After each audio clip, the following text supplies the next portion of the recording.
Okay, I am back. I am with my guest, Roslyn Fuller. We have just had a lovely conversation over her top two priorities in a direct digital democracy, as well as a universal basic income.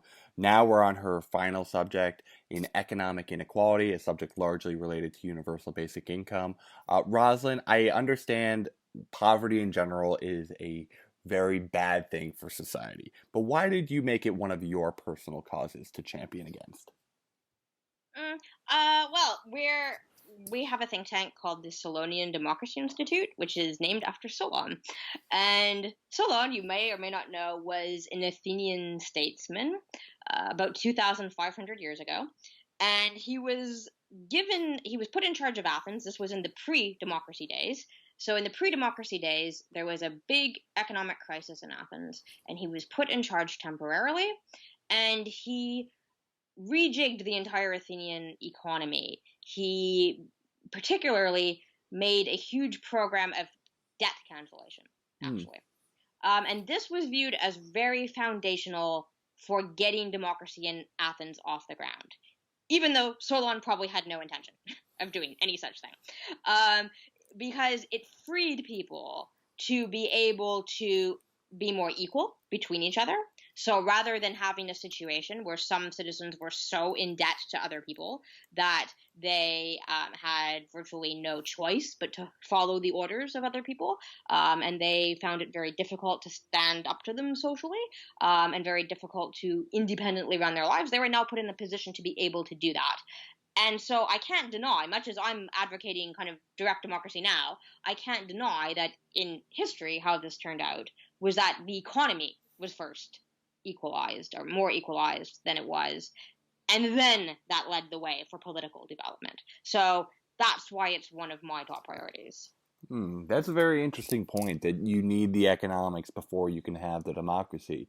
I'm And not saying you do, I'm just saying in that case, yeah, I, jury's still out. But I mean, it's definitely a factor in my I consideration. know, and I think that makes sense. I think we were talking about this beforehand. If you're not economically stable where you are currently in life, you might have a tougher time participating because it's harder to vote because you need to work multiple jobs, or you're not able to inform yourself as well on the issues because, again, your time is being taken away because you need to just be able to economically survive because you're paying off these debts. So I think it is kind of a little bit of a chicken and egg scenario because we do want like these debt cancellations. If you think about it in our current like Congress, what's the likelihood of that happening? Seems very little. But there's a lot of popularity for proposals like canceling medical debt and student loan debt in our country. I'm curious, what do you think should be done to address economic inequality? Do you favor debt cancellation as that approach? I know you already support universal basic income, but what are some other things that you think could be done to really help address this? One thing idea that I think is very interesting, like I always try to think to myself, what could have an appeal to both conservatives Mm, and, if you want, liberals or progressives. There's a couple of things. One is setting wages within a company. So right now, I think. I mean, I have to remember the exact numbers, but like in the 1960s, I think a CEO made something like 24 times the average yeah, wage. Now a CEO makes like 200 or more. Some CEOs are making 1,000 times yeah. the average wage, right? So you have these incredibly high salaries, or such they can be called. And so one interesting aspect of that, right, is because of course if you do redistribution, people will scream at you that you're a Marxist or something, which I'm definitely not. But one thing you can do is you can say, fine, your claim, capitalists, or your claim, pro business people, is that a rising tide lifts all boats, right? I mean, that's your idea. So why don't we just make that true and say that everyone in your company, that you can't make more than, let's just say, 10 times or 15 times the lowest paid worker in your company. And then, of course, you have to make rules. So, like, that includes temporary workers, that includes people on contracts, and so on and so forth, right? But that's something you could do to peg salaries within organizations so that you don't have these exorbitant salaries that are basically made up of exploiting people on the other end. Another thing that I think is very important for the US is what you address, which is medical treatment and education. I would not have received an education if I was born in the United States. Mm. That I'm sure of. When I was a teenager, I went to a conference in the United States, and I met a girl there who told me that her family was remortgaging. And again, this is back in the 90s.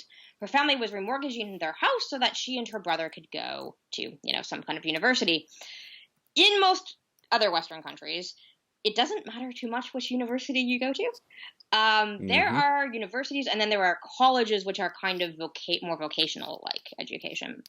But which university you go to doesn't determine your track for the rest of your life. So you just pick one, and it doesn't cost very much money either. I paid virtually nothing for my university education that I received. Of course, after that, I've been paying tax ever since. And my parents paid tax, and my grandparents paid tax. So that's something that is, I think, really important to prevent people who are born into a lower, like in my case, I would describe my upbringing as lower middle class. Doesn't prevent them from going on in their lives to achieving their full potential and working both for themselves, but also for the society in general, right? Your labor and your brain power should be being used also in the good of the society. So that's something, and then of course medical treatment as well. Again, in most Western countries, you don't have to worry about the medical treatment you're going to get. That is included in your taxes or your other social payments. So you don't end up with these situations where something goes wrong, one of your parents are sick or your siblings are ill, and you are in debt for the rest of your life with no hope of getting out of that. And someone else is profiting off of it. I might Yeah. add. And that's also the issue with education. Some people are making massive amounts of money in education, right? And basically profiting off of these universities, which I also feel is not right. So I think those things could go some way to equalizing society. Yeah, no, I strongly agree with you. Particularly, I love the idea of company income ratios. I think there was a piece of legislation, I'm trying to remember the name of it, that Bernie Sanders had proposed. I think it was like something like the Tax Excessive CEO Pay Act or something like that, where they did exactly that. They established a ratio of 50 to 1 that a CEO could not make more than that ratio to their lowest employee, regardless of full time or part time. And I think that just makes so much sense because you're absolutely right. The whole economic theory they propose is that a rising tide lifts all boats. Why not just make that certain? It's like the same reason why it's like, oh, let's give these companies tax cuts. They'll use it to increase pay or they'll use it to increase jobs. But no, what do they do instead? They used it for stock buybacks. So it's like we have all these things like, oh, if we just do this, they'll be, incentivized. It's like, why not just require it? Like, we agree that this is the right thing to do, so why not just like end up requiring it? I know for myself, I work for IBM. Our CEO to employee ratio is something like 602 to 1. I personally don't know what any person is doing making more than honestly $1 million. Like, do you really need to be making more than $1 million? You should be allowed to, but like, as just a base compensation the company's paying you when you have all these other people who are struggling, no. And when you're paying no taxes, no. So I really appreciate you bringing up that idea. I'd be curious to hear some of the other basic services that you might think to extend. I know you were mentioning education and medicine, but are there other basic services that every person should be guaranteed to have? I kind of think increasingly internet access, um, because that is how people inform themselves now. I'm not a huge advocate of it. I still think that education and medicine are like the kind of two big basics, right? Because they are very costly, but and they are something that people have to deal with, in their lives and also in childhood, where they have no ability to affect things themselves. But I think internet is a good one because it is access to information. And I ask myself how people can really inform themselves and function now without having that kind of access. I feel that you would be at a disadvantage to other people. So that's something that I think is important. And I think when you think about housing, for example, that's again something that's definitely very privately organized in America or Canada, but housing prices are really out of control. They I are. think that is to some extent due to lobbying I think to some extent due to lobbying and to some extent chasing the baby boomer vote, because Hmm. unfortunately that is kind of a generational issue where a lot of people, their parents are actually in a massive, in a house that's worth a massive amount of money, but their kids can't afford a house. So I think that housing is something that I think it should be addressed mainly privately, but I do think it's something that the government can take a hand in, for example, in mandating like rent freezes, and measures like that. Yeah, I largely agree with those. I strongly agree with the internet. I think that's also something where it impacts the other two as well that you mentioned were your top priorities, education and medicine. Because in large aspects, rural communities don't have access to those things, even if they are guaranteed them as a right, simply because they're too far away. And so they require the internet to be able to potentially have telehealth services or to be able to do online education trainings. So I think that makes a ton of sense. And housing, I largely agree it's a private solution, but I do think that we should be looking into some like community land trusts and being able to build more affordable housing units in general. I don't know if it necessarily needs to be like national rent control per se, because that's something that's much more designed for short-term implementations than long-term. But I do agree that we do need some private aspect to it and some public aspect to it. And it'd be great if these baby boomers could, pass along some houses or income or something to us younger people who could just live and need to pay rent. Because we're not owning things anymore in this economy, as you said. We're just renting them. It's a gig economy, it's a part time economy. And all the ownership is currently held in the hands of the elderly because they've accrued it over time. I'd be curious. You said lobbying is the biggest thing to preventing us from reaching these economic uh, goals that we have.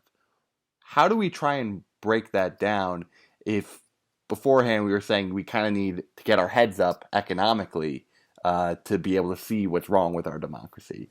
What do you think we can do in the short term to build that awareness of this lobbying problem? Because I think we're not even seeing that translate for someone like a Bernie Sanders. Is it maybe him specifically?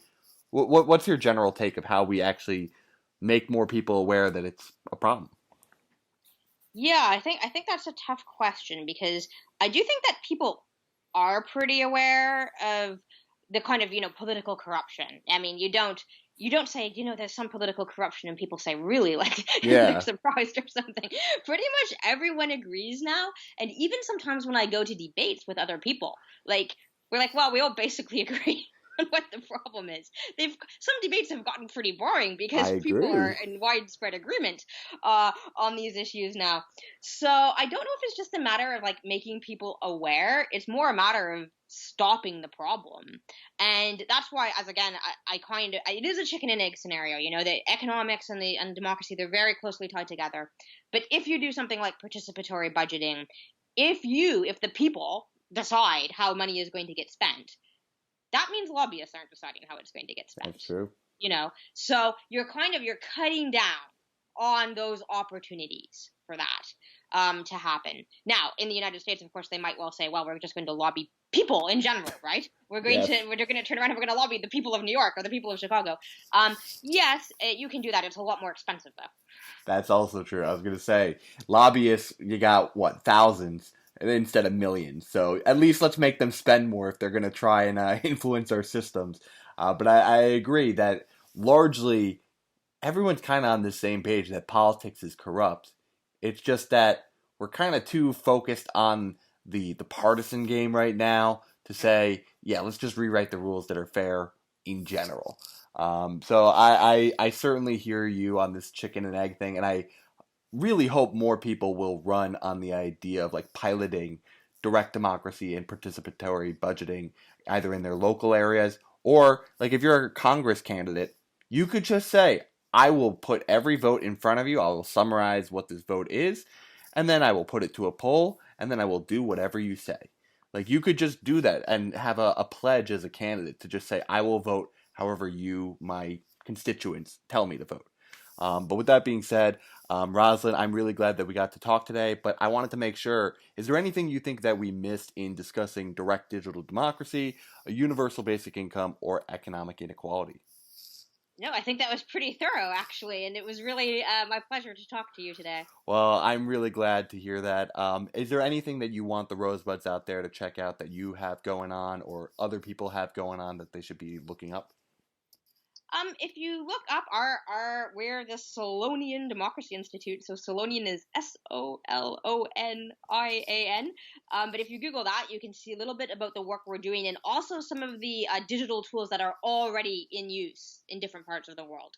So that would give people, I think, a good idea of how much is already possible today. Well, we will certainly be including that in our description section down below. So if any of you are looking to find more information, just click down below and you can find out all those tools and initiatives that are already being done. With that being said, I want to let the folks out there know a little bit more about what we have going on the channel. As always, you can be like Roslyn was here today and join me for an interview. We have the sign up sheet down below. Furthermore, we have our cheat sheet, which lets you know everything under the sun of what we do here on the channel. Furthermore, we have our open source policy. We are doing our own version of direct democracy, kinda. We're trying to formulate a policy platform that anyone has access to editing at any time. We have set up some certain controls within it, and it's been a really interesting process seeing how this has grown from what started as my own policy platform when I was running and was around 8 pages to now 25 pages. So I've been really encouraged by the work that all of you in our community are doing to help build that up. With that being said, Rosebuds, please make sure you comment down below of what you thought about today's episode with Roslyn, as well as who you might want to come see on next on the channel. With that being said, I hope you all have a great week, and I hope you stay rosy.